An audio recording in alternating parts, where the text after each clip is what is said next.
नमस्कार, मैं मृणाल और आप देख रहे हैं भिवाड़ी न्यूज एक्सप्रेस।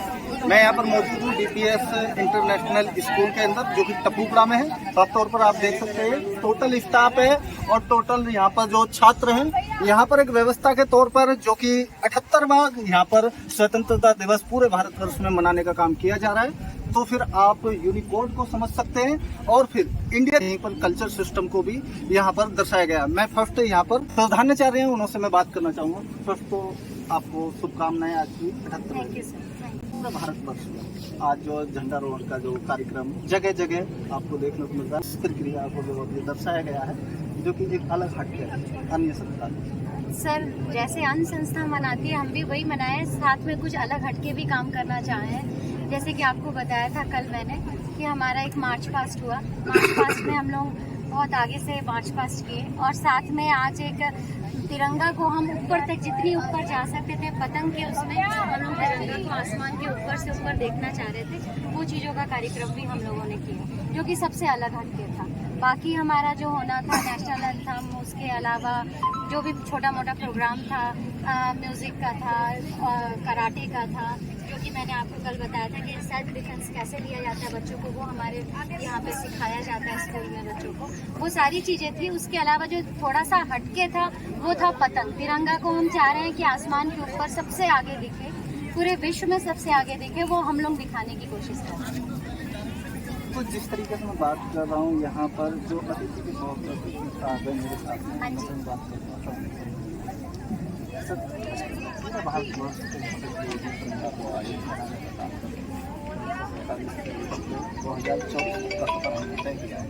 न जाने कितने इसमें ऐसे वीरांगनाएं जो कि समर्पित हो गए, उन्होंने अपनी कुर्बानियाँ दी। क्या है मैसेज? देखो, मैं आज यहाँ पर झंडारोहण के लिए 78वें स्वतंत्रता दिवस के मौके पर आया और मैंने बच्चों से, यूथ से, सभी से यह आह्वान किया कि देश के लिए हमारा कुछ कर्तव्य बनता है, हमें भी देश को आगे बढ़ाने में योगदान करना चाहिए। तो इस मौके पर मैं यही कहना चाहूँगा कि जो स्वदेशी चीज़ें हैं उन्हें हमें ज़्यादा से ज़्यादा महत्व देना चाहिए, उन्हें अपनाना चाहिए और देश का जो हमारा भारतीय संस्कृति है उसको आगे बढ़ाएं, उस संस्कृति में ज़्यादा से ज़्यादा विश्वास करें। जैसा कि आप लोग देख रहे हो कि भारतीय संस्कृति को बाहर के जो पाश्चात्य सभ्यता के लोग हैं वो भी अपनाने लगे हैं, तो हमें भारतीय संस्कृति को आगे बढ़ाना चाहिए, देश को आगे बढ़ाने में योगदान देना चाहिए, स्वदेशी चीज़ों को बढ़ावा देना चाहिए विदेशी चीज़ों के ऊपर। तो यही सब युवा शक्ति से आह्वान किया है मैंने, बोला है कि देश को आगे बढ़ाने में योगदान। बहुत सारा यहाँ पर जो कि बहुत सारे परिवार जुड़े हैं जिन्हों से छात्र बिलोंग करते हैं, तो उनके पेरेंट्स को क्या मैसेज देना चाहिए? कुछ इस तरीके से हम इसको विस्तार दें। मैं पेरेंट्स को यही मैसेज देना चाहता हूँ आज इस स्वतंत्रता फेस्टिवल के मौके पर कि अपने बच्चों को जिस क्षेत्र में वो जाना चाहे, जिस क्षेत्र में वो मेहनत करना चाहे, उनको करने दें। उन पर ये नहीं थोपे कि तुम्हें इंजीनियर बनना है, तुम्हें डॉक्टर बनना है, तुम्हें खेलकूद में आगे बढ़ना है। हो सकता है कि जिस बच्चे को हम डॉक्टर बनाने की कोशिश कर रहे हैं वो नेशनल लेवल पे कल को हमारे देश का प्रतिनिधित्व करे, और जिस बच्चे को हम खेल में नेशनल लेवल पे ले जाने की कोशिश कर रहे हैं, क्या पता वो डॉक्टर या इंजीनियर या साइंटिस्ट बन के हमारे देश का प्रतिनिधित्व करे।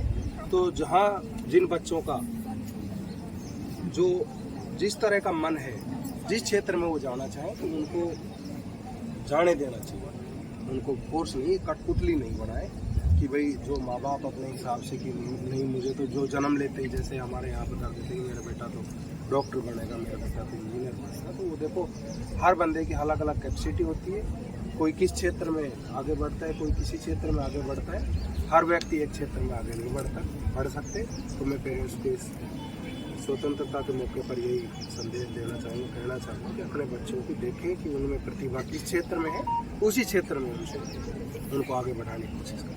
अब मैं एक एग्जांपल देना चाहूँगा कि अभी ओलंपिक की जो चलो हम लोग प्रिपरेशन आयोजित हुए थे, तो यहाँ पर राजस्थान में क्या ऐसी बात रही, क्या जो जी शिक्षण संस्थानों में से कोई भी ऐसा जो बच्चा कोई भी निकल करके जो कि वहाँ पर कांस्य पदक या फिर सिल्वर या फिर गोल्ड, हमारे को ये चीज़ देखने को राजस्थान में क्यों नहीं पाती? ये जो मैंने अभी थोड़ी देर पहले ये बताया, ये इसी चीज़ का नतीजा है कि हम अपने बच्चों के ऊपर थोपते हैं, उन्हें फ्री हैंड नहीं देते। हरियाणा के और कहीं ना कहीं देखो, जो खेल सुविधाएं हैं उनके जो गवर्नमेंट की तरफ से भी कहीं ना कहीं जो स्टेडियम हो गए और काफ़ी सुविधाएं हैं जो प्रोवाइड हम अपने एथलेटिक हो गए, रेसलर हो गए, इन खिलाड़ियों को नहीं करा पा रहे हैं। तो इसका भी कहीं ना कहीं कारण है। जैसे मैं पंचायत, अब ग्राम पंचायत बुरेड़ा का सरपंच होने के नाते मैं आपके चैनल के माध्यम से बताना चाहता हूँ कि मेरी ग्राम पंचायत में छोटे से लेकर बड़े स्टेडियम तक एक सिंगल स्टेडियम नहीं, तो बच्चे खेल कूद में कैसे आगे बढ़े? इसकी मांग नहीं की? तो बिल्कुल मांग की गई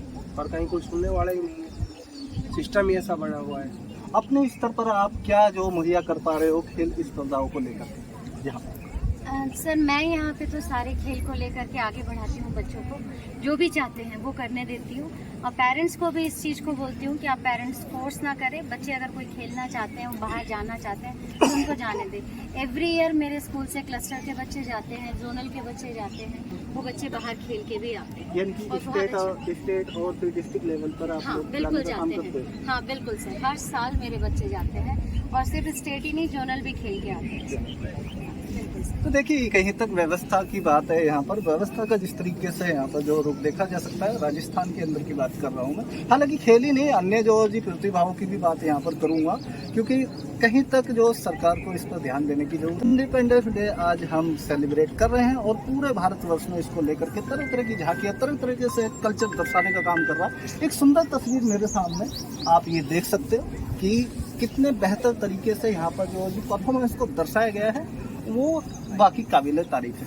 तो इसी के साथ में बने रहिए, मृणाल के साथ में मिलेंगे किसी नेक्स्ट वीडियो में। तब तक के लिए जय हिंद, जय